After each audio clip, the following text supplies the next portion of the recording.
உலகை ஆண்ட ஒரு மானுட கூட்டம் உயிர் வாழ கேட்டது தனி சுதந்திர தேசம். என்னடா உங்க பிரபாகரன் அப்படி என்ன செய்து விட்டார் என்று என்னிடம் ஏளனம் செய்தவர்களே அதிகம். ஆனால் அவர்களுக்கு நான் சொல்லிக் கொள்வது என்னவென்றால், தன் மொழியை நேசிக்காதவன் பிணத்துக்கு சமமானவர்கள். ஒரு கனவு தேசம் எரிக்கப்பட்டு கொண்டிருக்கும் போது, களமாடிய வீரர்கள் உடல்கள் மண்ணுக்குள் புதைந்து கொண்டிருக்கும் போது, குருதியும் கண்ணீரும் நந்திக்கடலோடு கலைந்து கொண்டிருக்கும் போது, வரலாற்றின் போரின் இரத்த வாடையும் பீரங்கி சத்தமும் ஓலமும் ஒப்பாரியும் காற்று சேர்ந்து கொண்டிருக்கும் போது, நச்சு குண்டுகள் வானில் பொழிந்த போது என் மக்கள் கனவுகளை தூக்கி இடம்பெயர்ந்தார்கள். ஈழத்தாய் மடியில் எண்ணற்ற சிதறிய உடல்கள் இரத்தத்தினால் நந்திக்கடல்.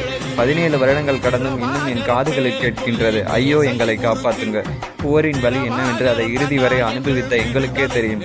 கடல்கள் எல்லைகளை உருவாக்கலாம், ஆனால் இனத்தின் நினைவுகளை பிரிக்க முடியாது. எங்களின் வரலாறு வலியால் எழுதப்பட்டது, ஆனால் எங்களின் எதிர்காலம் ஒன்றுபட்ட உணர்வால் எழுதப்பட்டது. தமிழன் எங்கு இருந்தாலும் அவன் இதயத்தில் தமிழும் தமிழ் ஈழமும் ஒன்றே.